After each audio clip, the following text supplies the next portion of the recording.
4 members of parliament, including 1 senator, and our coalition partners won another 3. We won 4 out of 4 in February, and again in May, it's 3 over 3. And that's why today I am dressed in the manner I am, as symbolic of the strong bond of partnership and success that both the broad-based government has been able to bear, both in terms of delivery to the Kenyan people and in terms of victory, coordinated victory in various electoral contests. I think I did mention yesterday that UDA competes everywhere, and UDA wins everywhere. And in consultation and in partnership with our coalition and broad-based partners in the ODM, we therefore also want to dedicate this victory to their partnership, because part of the victories have been largely as a consequence of the support and the coordinated strategies that we've had as parties. But the continued vote of faith that the Kenyan people have continued to extend to President William Ruto, vote of confidence, and his government and the programs, are demonstrable of the impact that the UDA party has and the broad-based government beyond the kind of propaganda, negative ethnicity, bile that we experience in the social media, bile from elected leaders who are expected to have a greater sense of decorum and restraint, leaders who call themselves a bunch of opposition leaders whose only recipe is to incite ethnic violence, ethnic animosity, whip up ethnic emotions, mobilize ethnically. People who only competitive age is when an election is in a corner within their various tribal regions. For instance, our brother Kalonzo Musyoka, you'll only hear of him and his watermelon party when it is in Ukambani, and chest stamps when he has a bit of votes there. Others will only compete when it's in Kisii, and others are chest stamping because they think they enjoy a relative age of ethnic emotions in Olkalau. But I know the Kenyan people are wiser, and we are humbled by the continued vote of faith that is always extended to us by the people of Kenya, in demonstrating that the UDA party, the broad-based government, is their party and coalition of choice, and the fact that we continue every day to do whatever it is to be able to propel the country forward. I think a lot of what you see sometimes, I will have to belabor this, is a campaign incited or excited by hatred by a couple of leaders.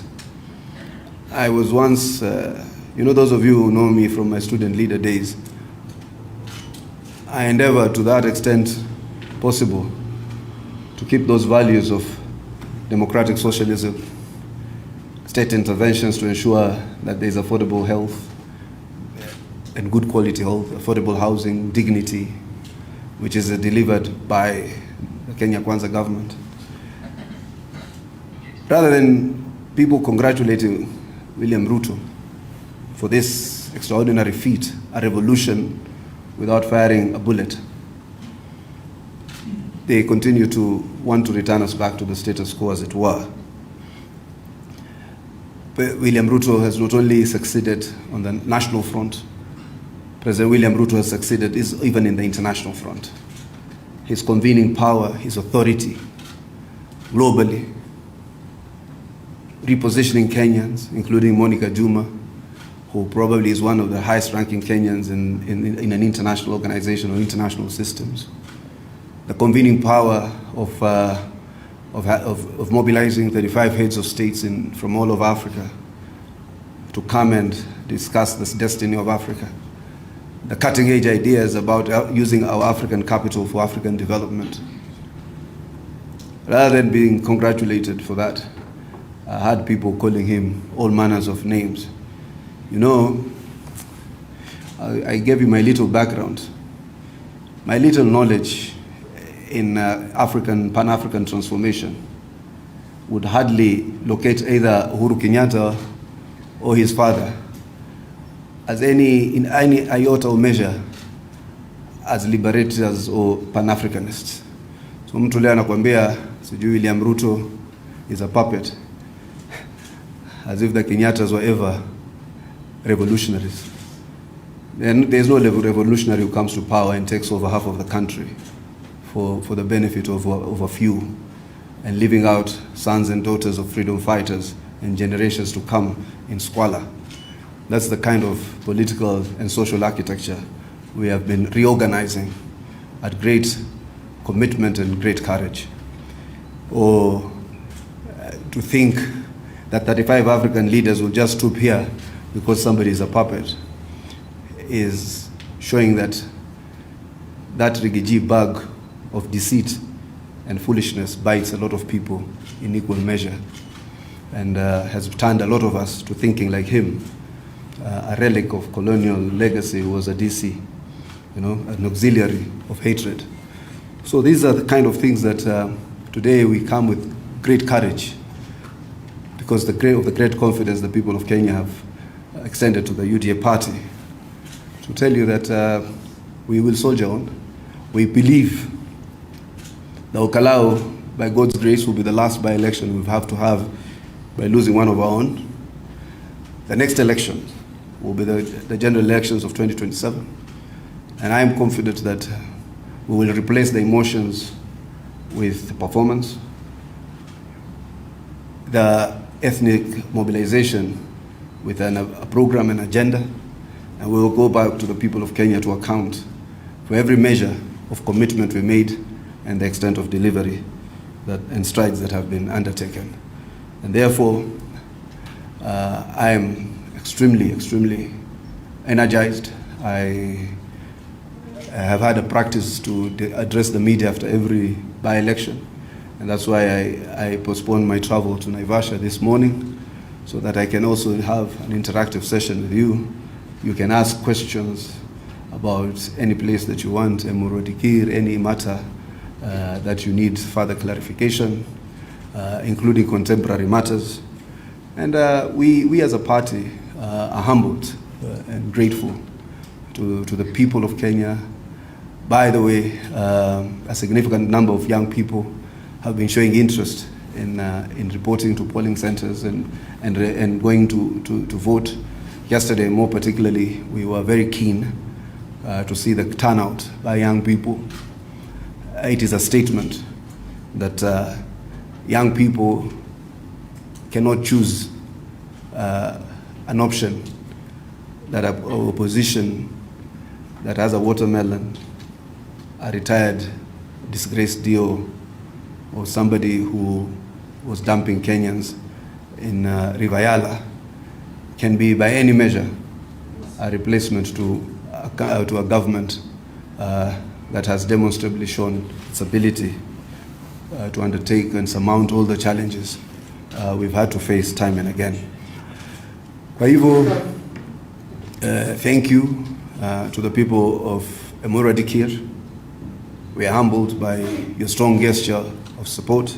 Thank you to the great people and the good people of Poro Ward, and to the great people and the good people of Endo Ward, all the three electoral units where our candidate, David Kipsang Keter, Dollar Line, emerged victorious. In Emurodikir, Daniel Lolongjine emerged victorious in the Poro Ward, and Endo and Festus Korir Kirop emerged victorious in Endo Ward in Marakwet East. And for that expression of great confidence. And we want to also thank the party leader and the deputy party leader for the extended hand of support. Maybe in the same vein, also congratulating outside everybody who decided otherwise for hosting a more successful African Forward Summit, co-hosting it with Emmanuel Macron. I want to thank the kind of revolutionary dogma and revolutionary thoughts he's been able to plant in African systems. You know, when you hear of the Dangote investment, for instance, today Africa produces 10 million barrels of petrol a day. Africa's consumption is 4.5 million barrels of petrol a day. But the African refineries, the Dangote refineries only refine 650,000 barrels a day. We export our oil to other countries.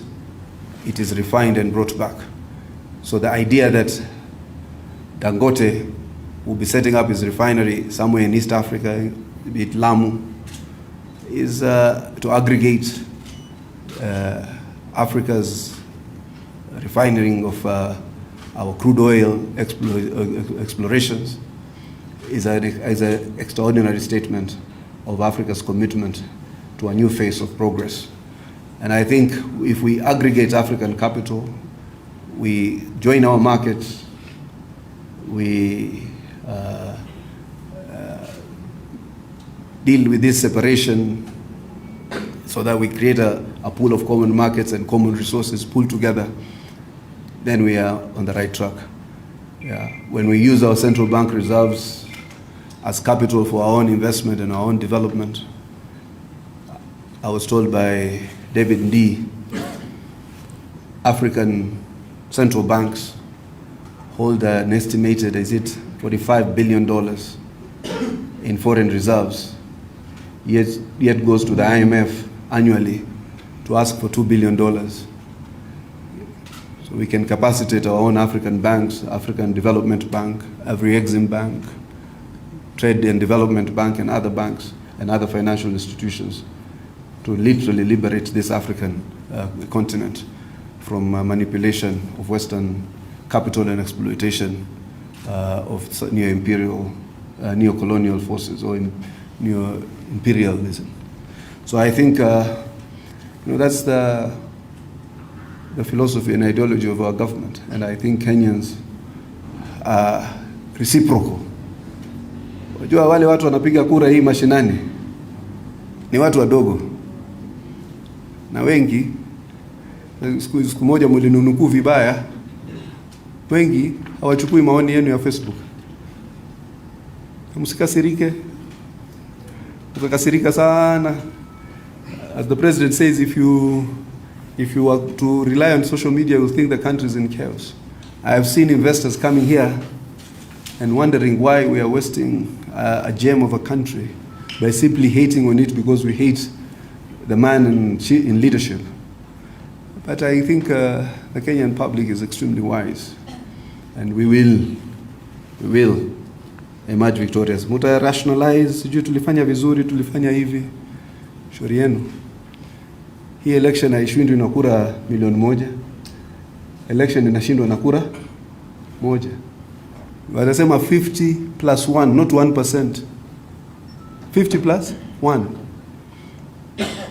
We avoided a runoff as UDA and Kenya Kwanza then against the late Raila Odinga with only 59,000 votes. We are very conscious of it.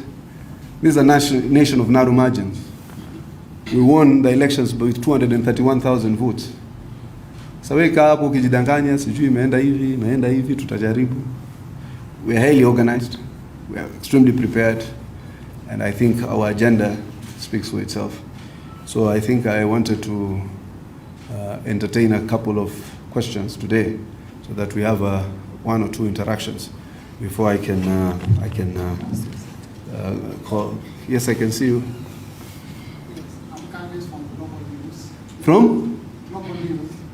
There's a big issue of fuel price increases. It's affecting the common man because there is a claim that the commodities are going to increase the price. It has not even taken even 1 month. What is your take as a government? As we've said it time and again, there's a global crisis. This global crisis is impacting on everyone. The fuel prices are going up across the board. It is not unique to Kenya. And the scarcity, as much as the bombing has stopped, the blockade through the Strait of Hormuz has not. We are receiving our cargo at a much higher price than the previous months. You see, we have a 1 month staggered delivery of cargo. So what the new products that are coming in, the new cargo that is coming in terms of our fuel, is cargo now that is actually impacted by the blockade. And because of the scarcity, because of the logistic, I think the prices definitely are affected. And yet, because of the G2G, the government to government, our security of supply is secure. Whatever our G2G partners have decided that they will supply to us on a month to month, they have done so with great consistency. But what then these cargoes do, they come with a heavier cost. And that heavier cost has to reflect somewhere. And that's why I think the global partnership of community of nations must assert their moral and power and authority on Israel and the United States to stop this nuisance they are causing the whole world. They are affecting prices. There are other countries that are rationing. Tanzania has had its prices go up for the last 2 months or 3 months. The prices are within the range of price hikes across the region. And therefore, it then has a direct impact. It is not denied.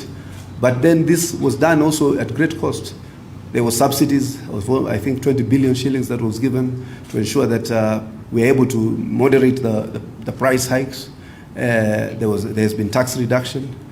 And I think it would have even been worse had the state not intervened effectively to ensure that we keep the price increase quite moderated. In other countries, including the US, the price hikes have been 40% thereabout. And that's, I think, the global average of the price hikes of the fuels across the world. And I'm hoping that we will be more assertive in addressing the root cause of this problem. And the root cause is definitely the United States and Israel. Yes, Nubu. Yes, when I speak, I want to back of their audience. Yes. Which is your partner government. Yesterday there was a survey which was released by TIFA, which and the other faction of body that select the government in the ground, the 24% supported by Kenyans. I don't know if this will inform, if this will inform the nature of talks and pact that you are trying to have ahead of the election. But then we have different surveys. If there's a lady I have zero confidence in, is the lady of Tifa. That lady, a few 2 weeks to the elections, she put me at 6%. And I ended up in the elections with 44. That's a con woman. So they try to stage manage.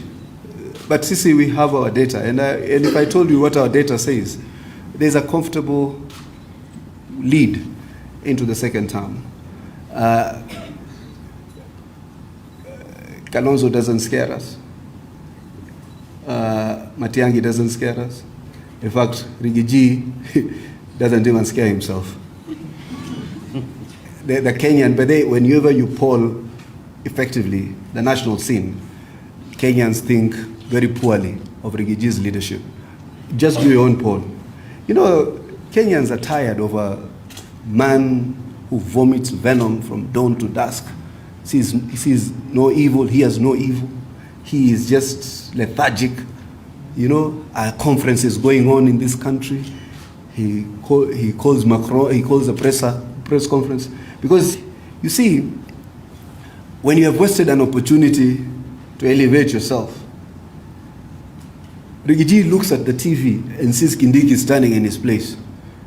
Like this sulking ex-wife or ex-husband. He gets very angry.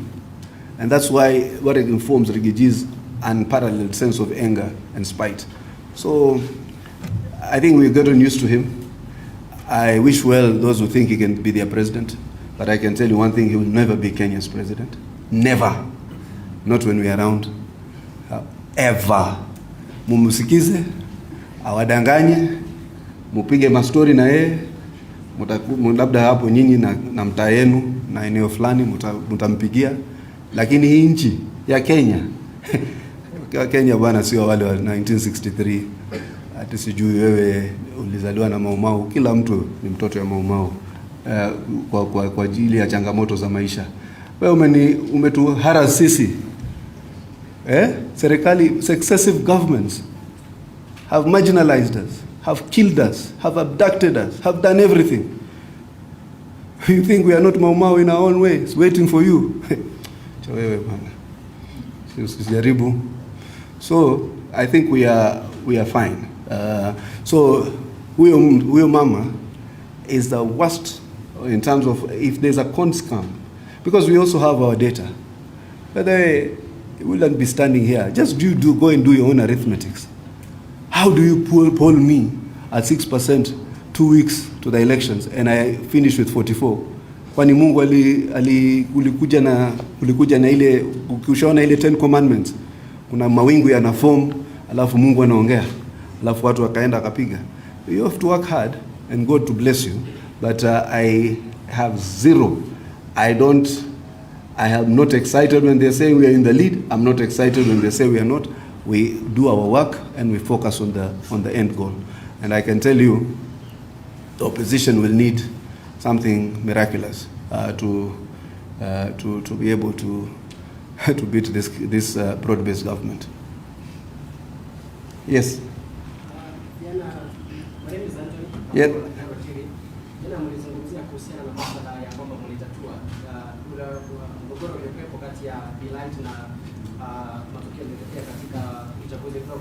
Labda jana nilipokea malalamishi kutoka kwa baadhi ya wananchi wakisema kwamba wapokea na kwamba delight hakuwa hapa jana.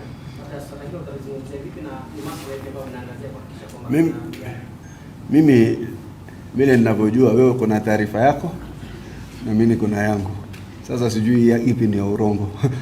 Baraka mimi nimeambiwa tutashikana tuwe wamoja, lakini katika siasa unajua mimi ni mtu niko na experience zote mbili. Experience ya kushinda na ile experience mzuri ni ya kushindwa, because then from then you become a man of certain or woman of certain gravity. Kushindwa ni ngumu. By the time you collect yourself, it will take time. But I'm hoping that they will stand as one. We had 7 of the candidates yesterday. I'm reliably informed that all the 10 have committed to stand as one, and we'll reach out to Delight and others to continue to bring reconciliation. Elections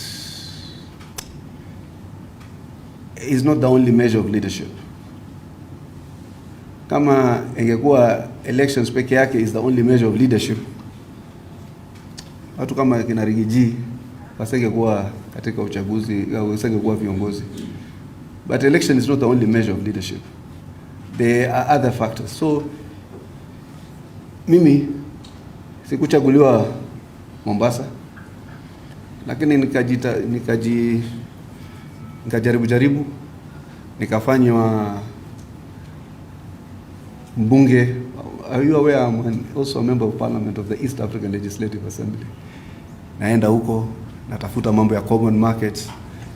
Niko katika East African Federation, ndio unaniona nimeenda kwa Museveni, nikialikwa na Kagame mimi naenda. Ile kujenga uwiano. Actually we are one continent. We should be one country. That's my view.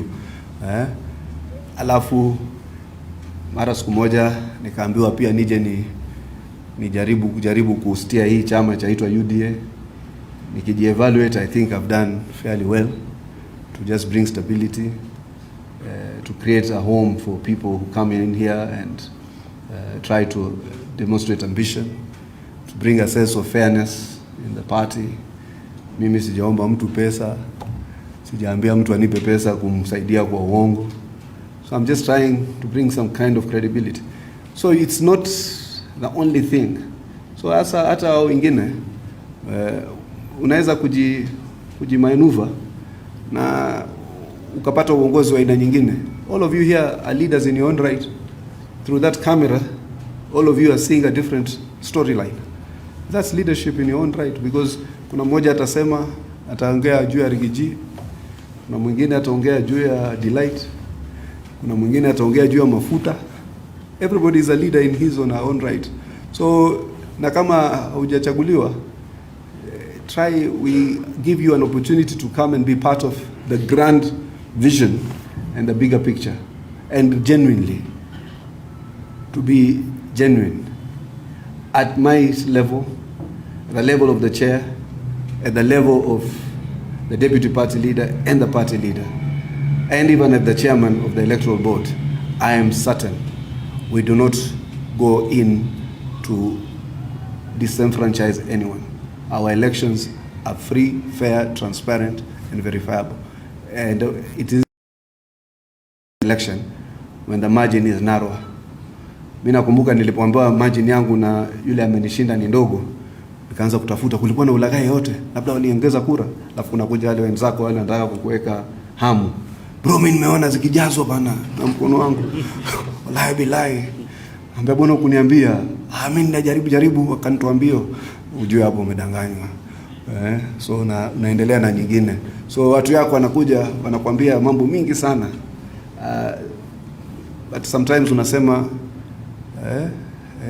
siku ile nilisema ile ikachukuliwa kwa vibaya. Watu wakaniambia tumeibiwa. Kaambia kwa nini tunaibiwa sisi kila siku? Kwa nini tusiibe sisi? You know, hiyo joke again misinterpret. It's just a question. Honor, and know there's another day to fight, and that's what you leave.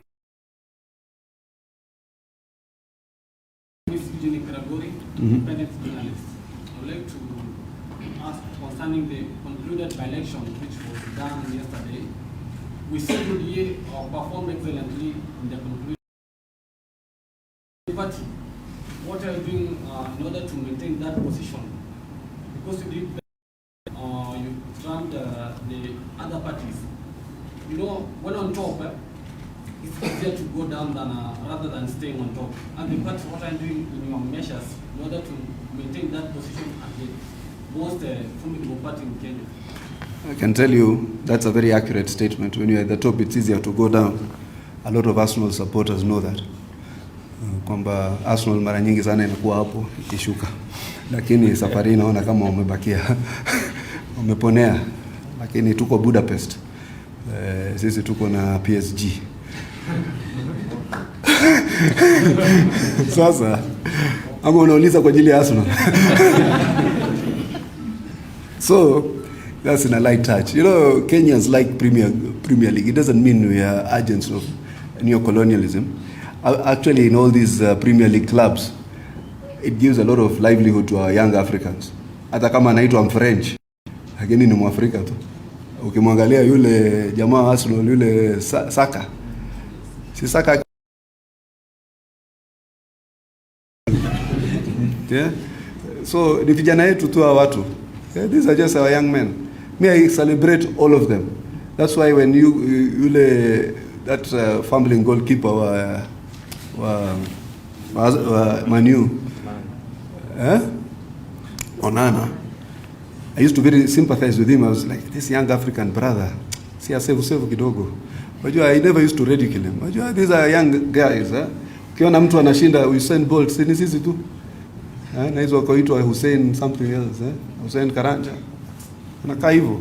Wote ni hao tu, sisi ni watu wamoja. You know, sisi ni wale watu tuliamini Marcus Garvey.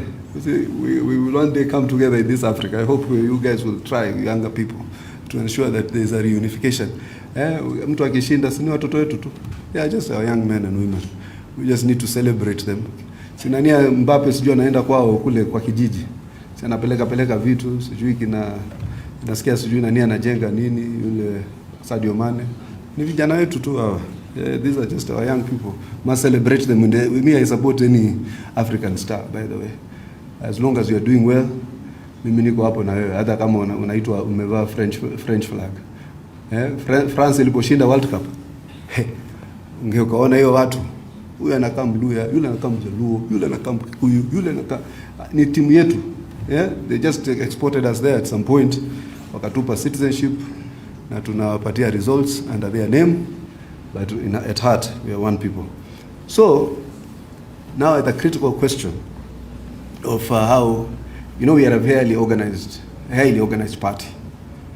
Hata nyinyi mkipanda hapa mnaona wenyewe. That this is not optics, this is real. We really believe in the quality of organization.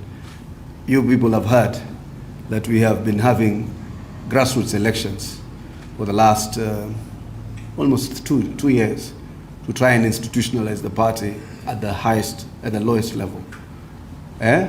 So by the time we are done with the grassroots elections, which we are soon, we are left with only about 4 to 5 counties. We'll have 580,000 grassroots leaders across the country. Beyond that, the party has endeavored to create a leadership academy that builds on the party's faith. Tanzania wanaita itikadi. Sisi tuko hapa kwa misingi gani? Itikadi ya chama. Because parties are collections of people of like mind and a common ideology. And then we build the leadership of the party. So there is sustainability beyond just the re-election of President William Ruto. In fact, one of the greatest resources William Ruto will leave in terms of his legacy is not just the development legacy, but also the party legacy. We are very upbeat, very confident that this party will stand the turmoil. That's why some of us celebrate ODM.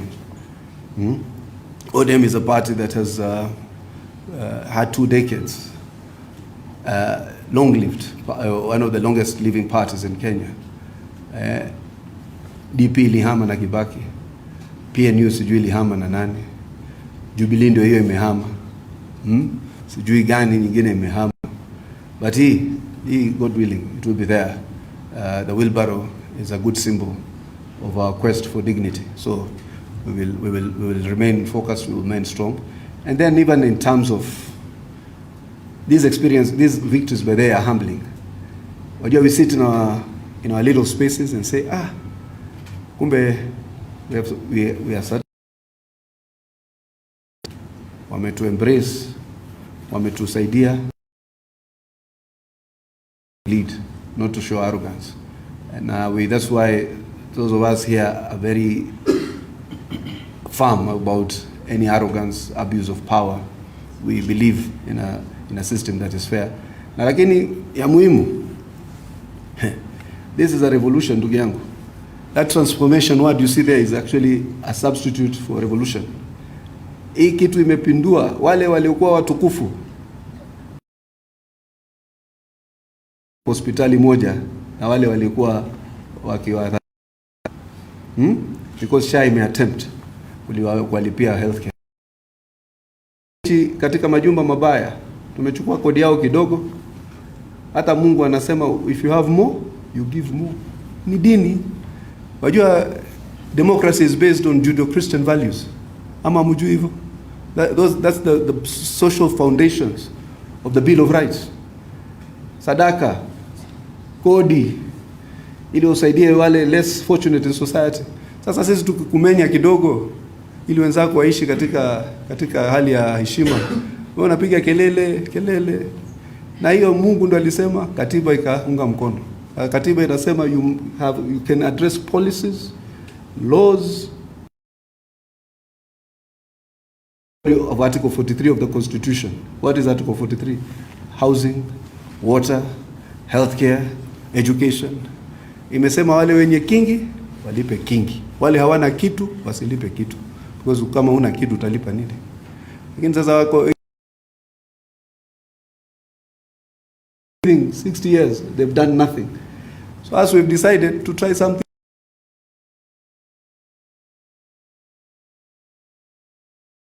different results. Since we've done it a different way and the results are evident. So there are definitely little challenges here and there. SHA serves 1.5 million people a day.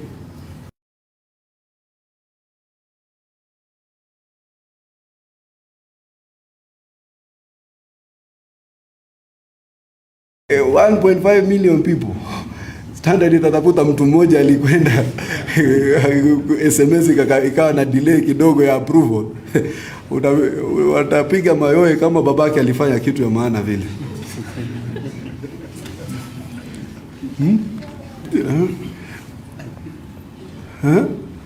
Yes. My name is Becky from Tembei TV. Most Kenyans are blaming President Ruto for bringing Macron to Kenya. They are saying that. Who are most Kenyans? Kwa social media. Bloggers ya Rigiji. Okay, most Rigiji bloggers are blaming Macron, Ruto for bringing Macron to Kenya. And yet it was rejected in many countries. So they are demanding transparency. Sasa when you are rejected in many countries, then how do 35 presidents show up? Ati yule atakikani, lakini kila akialika watu wanakwenda kwake. So how is that? That is not even common sense. 35 countries were represented at the highest level, and the others had representatives. Yule ameleta waziri yake ya mambo ya nje, yule ameleta nini, yule ameleta yule. We are saying the presidents. Kama wewe upendi mtu, utapeleka hata mwakilishi. So most Kenyans is in your mind. Most Kenyans are looking for progress. Kenya wanatafuta barabara ijengwe na Mfaransa, ijengwe na Muamerika, ijengwe na Mchina. Our policy, our strategy as a government is pragmatic. Pragmatism. Ukija na barabara sisi tunaichukua. Hata kama wewe tuliambiwa wewe kazeni yako ni shetani, tutajenga hiyo barabara alafu mambo ya shetani utadeal nayo na Mungu. Akili bwana. Kama mtu anakuletea capacity, watu wanaletea maendeleo, which most Kenyans. Kama itajenga shule, kama itajenga elimu, hiyo most Kenyans ni mtu na laptop yake. Kanafikiria aseme nini? Hakuna most Kenyans. Most Kenyans want a better life for their kids. Most Kenyans want a better future. Most Kenyans aspire for a better country. Yeah, that's what they do. Sasa bringing Emmanuel Macron is rejected by who? Captain Yaya Toure. Traore. Definitely, where there is exploitation, it must be remedied. Hata iko ingine hapa wanatumia mabavu kupata resources za Afrika. Kama hujui hivyo. Hata ma British unaona. Uliza, soma historia. Walitunyang'anya, wakaweka ma crown, wakaweka ma diamond yetu. Wakatunyang'anya, wakaweka watu wetu katika concentration camps, wakatutandika. Lakini sasa imefika point kama dada kuleta barabara tutachukua tu. So be pragmatic. Be the only interests that matter for us are Kenya's national interests, nothing else. Yes. My name is Jacob Chiro from Bob TV.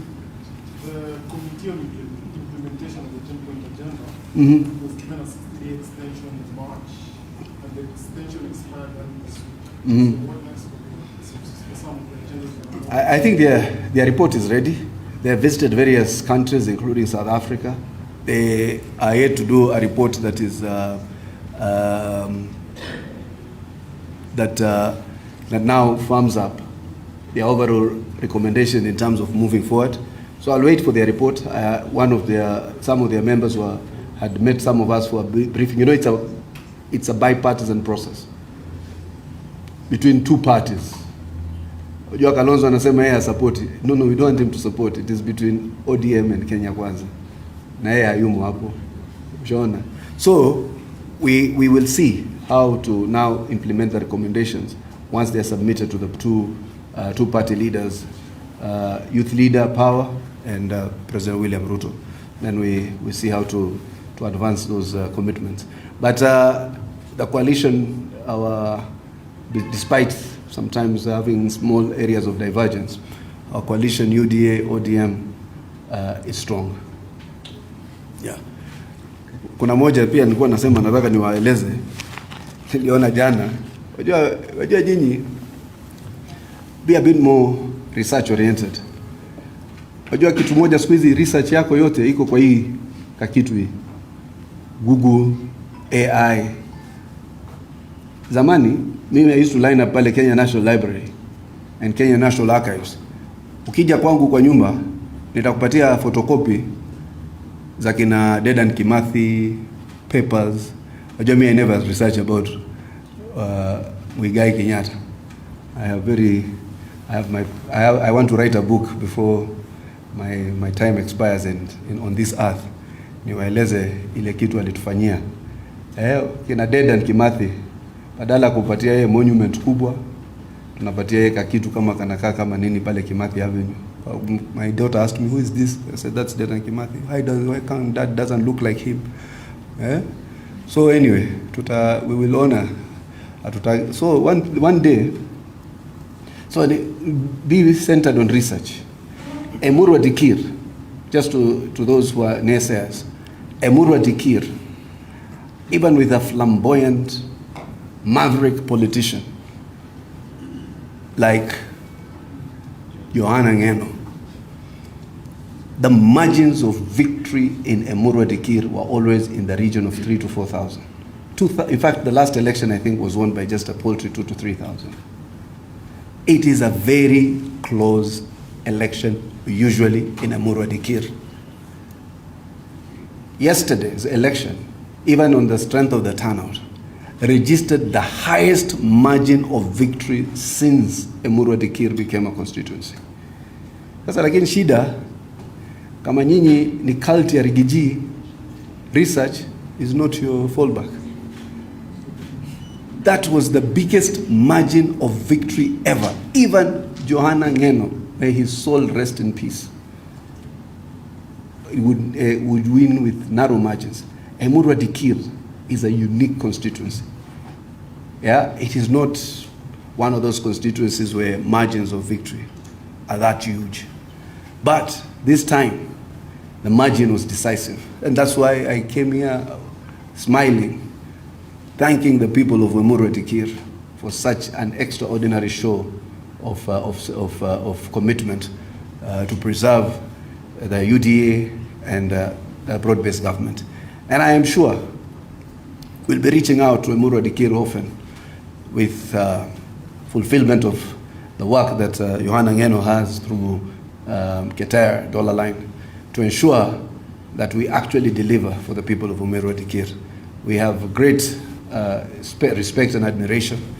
Their issues are legitimate, and we are confident that by the time we get into the next elections, we will have created a bigger sense of margin and a greater sense of movement in one direction.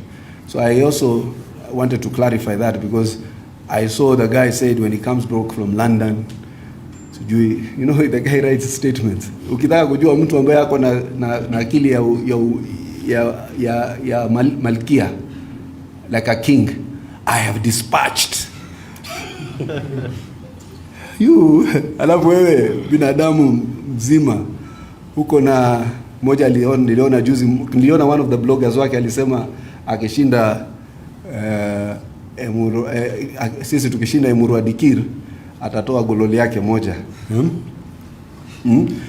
Na naomba hiyo gololi kama ako nayo atoe. Sasa wewe mtu mzima, Waswahili wasema na vitu zako, unasema unakuwa dispatched. Wewe ni baba ya mtu unakuwa dispatched, alafu unajiona wewe ni maumau. Wewe maumau unakuwa dispatched kweli? If Dedan Kimathi was to wake up today and see the people who call themselves maumau, that spirit is not there. I'm telling you, hiyo maumau, angalia history zetu na wengine kama sisi, utajua hiyo maumau iko wapi. And strategy is sometimes the capture of state apparatus. Unaingia katika state, unatoka from activism to functionary. Unaanza sasa kujipangia hapo. Wezi ukaona kwati mimi nilikuja nikaambiwa kuna jamaa anaitwa Orengo, rafiki yangu, is one of my mentors. Nikaambiwa jamaa ana organize maandamano kubwa. Mimi nikaenda nikashikana naye nikiwa university student leader. Nikaorganize maandamano na yeye, nikamwacha hapo. Mimi nikaja kuorganize serikali, yeye bado anakwenda organize maandamano.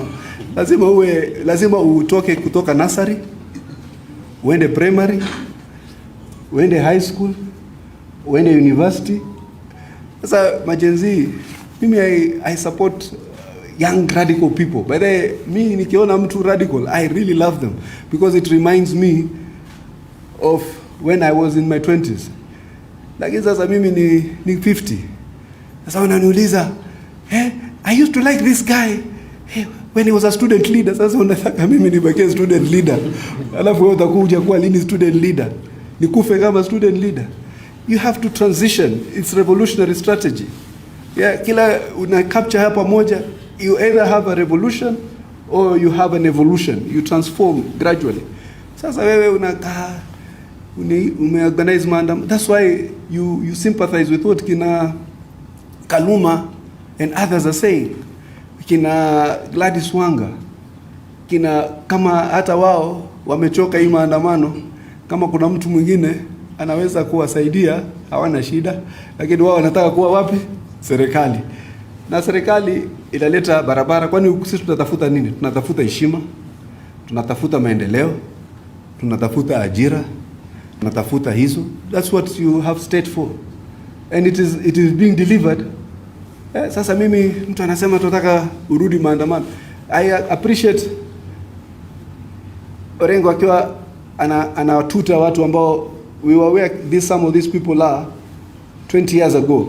Si mimi nilikuwa kwa hizi streets, maeneo haya, nikiorganize maandamano tuna block. I used to be a university student leader. Our main strategy was sabotage. Tunasema leo tuna bring down Nairobi. Hakuna mtu Nairobi itafanya kazi. Wengine wanazuia university way. Ndugu zetu wa Kikuyu campus wana block Kikuyu. Wale wa Thika wana block Thika. Tuna suffocate Nairobi. Ma middle class wanasema these boys are demonstrating nini. Lakini tume moyo na Twitter kwa meza. Tunasema haya tu negotiate. Nataka nini? Tunataka boom iongezwe, tunataka hii ifanywe, hii to ifanyike, inafanyika. It used to be called sabotage. It's part of the strategy of war. Sasa mna block mabarabara na hivi na hivi. Sasa tulifanya hizo. Wewe bado unataka mimi nikuwe hapo. Sasa mimi niko na serikali, unaniuliza unataka nini? Unasema tutataka kama nyumba na nini? Naambia wacha asubuhi kesho nitaonana na William Ruto. Nitafanya. There are different ways of achieving the same thing. Sasa wewe bakia hapo na sisi tuendelee. Mimi niliingia tutaka heshima, tutaka watu vijana wapae ID, watu wetu wanapawa ID. Mauaji ya kiolela imeisha. Unajua during Matiang'i's time 386 young Muslims disappeared. During William Ruto's 2 years, 3 years, 4 years, 3.5, nobody has disappeared. Because tukisikia mtu ameshikwa tunauliza nani amemshika? Na tunajua yule alimshika. Akili ni nyele bwana. Usikwe na kuna wakati Raila aliniambia marehemu, kuna wakati ya nguvu na kuna wakati ya akili. Hii ni wakati ya akili. Ya nguvu ile constitutional framework tumepata, competitive electoral processes ziko, tumepata, we have entrenched ourselves, our first foot to kuchukua serikali. You consolidate, you build on it, you move on. Anyway, pia nasema mimi pia niwaelimishe kidogo. Unajua msifikirie mimi tatujui ile kitu tunafanya. Na mtashangaa. God willing. Na that's why I just have some love and respect for William Ruto. Ile maneno tulikuwa tunatafuta yote anafanya. Tunasema nikiwa human rights nasema watu wapewe nyumba. Watu wanapewa nyumba. Maji ikue kwa mitaro ya watu inakuja. Heshima inadumu. Inclusivity of marginalized. Sisi ni marginalized hapa. Sisi tunaitwa wale, wajua tulikuwa mnatuitaje kwa misamiati. Wale wachache na waliotengwa. Siku hizi tunajitafuta na tunakataa kutengwa. Na vitu kama hivyo. So what else do you fight for apart from the values that informed your discourse? Sisi tulimaliza wakati ya kifua. Sasa ni wakati ya akili. Kama Rigijia anataka kuwaregesha kwa kifua, sisi pia tunaweza toa kifua. Asante sana. Mungu awabariki. Unaniaga ama ni question? Mimi mwache tuache kwa vile ni mwanadada. Gender equality. During the African summit, we saw President Kagame being held outside the facility. So is it that Kenya does not have the right facility to hold such summits? Kagame haja complain. Unajua kama ingekuwa Kagame ameniuliza, umeona kwa mtandao? Aje hii mtandao. Ataweza kuwa labda amesimama tu anapiga story zake. Watu waseme ndio huyo. You know, Kenya has one of the most superior facilities. Kenya hii nchi, by the way, msidharau. You know, these Kenyan people must be congratulated. We built the region's biggest economy. Bila ya minerals, bila ya to create stability. Juzi kwa naambia ndugu zetu South Africans, ambao naona hizi mabarabara tumezijenga wenyewe, bila ya dhahabu, bila ya almasi, bila ya lolote. There is pride in being Kenyan. It's celebrate yourself a little more. I swear there is such negativity about our potential and where we are that only others who come. Kuna rafiki wamekuja kutoka South Africa, they were here in the office. It's their first time setting foot in Kenya. Namwambia unaona hii majengo, hii ni ya Afrika. These buildings here belong to Africans, these investments mostly. Ile yao ni ya mabua. Wajua unakuwa walikuja kutoka Netherlands, wanaitwa mabua. Wamechukua hiyo mali, sijui the Oppenheimers nani, mpaka leo uchumi wao umeshikiliwa na wazungu, rasilimali zao zimeshikiliwa na wazungu.